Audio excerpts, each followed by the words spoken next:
When it comes to programming, date and time are pretty complex, but not in HTML. In HTML, date and time can be written in a time tag. For example, we can write time January 1 to specify the date, or we can also write it like this, time Jan 1, or you can also write the complete date like this, Jan 1, 2025. You can also try different styles, like some people write it like this, 1st Jan 2025. You can also use normal text to write a date, for example, on 1st Jan of 2025.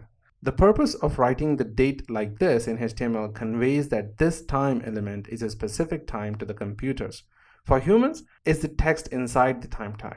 But for computers, we need to be a little more specific about the time. For that, we use something called attributes. Attributes are additional information that we provide to the HTML tag. Let's look at an example. For this, we'll create a new document. We'll call this as date and time .html. And inside this, what we're going to do is we're going to create a time tag. And inside this, we can call this as 1 Jan 2025. Here we have a time tag that specifies a date. But in order to make the computers understand what date it is, we will use attributes. Attributes are added in the opening tag of the HTML. So to write an attribute, here in the opening tag, we call this as date, time, and then specify the year first. So it's going to be 2025. Then we specify the month, that is 01. Then specify the date, that is 01. Save that. Here the date time is the attribute, and the value of that attribute we have first we have the year, then we have the month, and next we have the date. No matter what format you write the text inside the time tag, the attribute has to be same format for all. For example, here you can see that we have Jan 1st. The date time attribute is still the same. Next we have Jan 1st 2025. You can see that the date time attribute is still the same. Next we have 1st Jan 2025. This is a completely different text, but the date time format is still the same. So the date time attribute value has to be something like this. First comes the year, the month, then the date. Here we have three different ways how we can write dates, but the attribute will always remain the same in the exact format. Sometimes the text inside the date might change. For example, here you can see the text inside the time tag says 2 days ago, but the date time format is still the same. Next, we have another text called tomorrow, but the date time attribute here stays in the same format. But what if we just want to use the time and not the date? Let's see how to do that in the code editor. Let's create a new line, and here what we can do is we can write in a time tag, and inside this I'm going to specify 1st Jan 2025. We already know how to write the date time attribute over here, right? So that's going to be date time, and then we specify 2025 0101, right? That's one. But what if we want to specify a time here? So for this, we're going to use the time tag exactly how we used it before, but here we're going to specify 7 a.m. Okay, so now we need to specify the date time attribute. For this, we're going to say date time, and then we simply say 0700. That's it. Okay, so this is for AM. So let's try for the PM. So I'm just going to duplicate this, but instead of AM, I'm going to call this as PM. So here something changes. What changes is instead of giving it as 7, we will call this as 8 p.m. Okay, so here this is going to change. Instead of 7, it's going to become 20. Okay, so let's try another one. I'm going to create another one here, and here we're going to call this as 12:30 noon.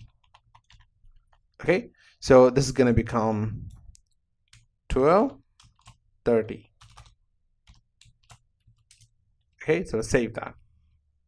Now if you notice here, we used the 20 and 12 for 8 p.m. and 12:30 noon.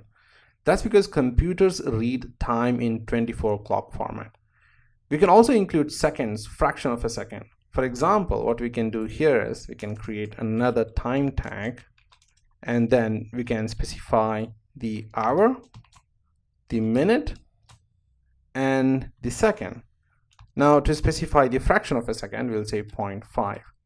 But how do we specify this in the datetime attribute? So for this, all we have to do is datetime, and then we specify the hour, the minutes, the second, and then we have the fraction of a second. It looks exactly the way how it is over here. If you want, you can also include the time zone. For example, here I'm going to create a new time tag, and I'm going to call this as 1:45 p.m. in India. Now we need to specify the time zone inside the datetime attribute. For that, we're going to say datetime, and inside this, what we can do is we can first specify the time, that is 13, then specify the minutes, that is 45, and then to specify the time zone, we'll say plus 0530. Now here in India, the time zone is GMT plus 530. Make sure to do research on your location and then use that. You can also use date and time together. For example, here I'm going to create a time tag, and inside that I'm going to say Tuesday, April 2023 at 7 p.m. So we can also write this in the datetime attribute. So for this, what we can do is we can say date time, then we'll specify the year first, that is 2023, that is this year. Then we'll specify the month, okay? Then we'll specify the day. Now to specify the time, we have to use T, okay? So we'll call this as 19, that is a 7, that is the minutes is 00, that's 7 p.m. Save that.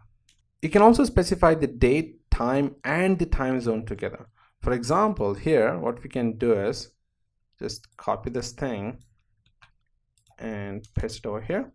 Now to specify the time zone, what you can do is you can actually give a blank space here, and over here we're going to call this as plus 0530.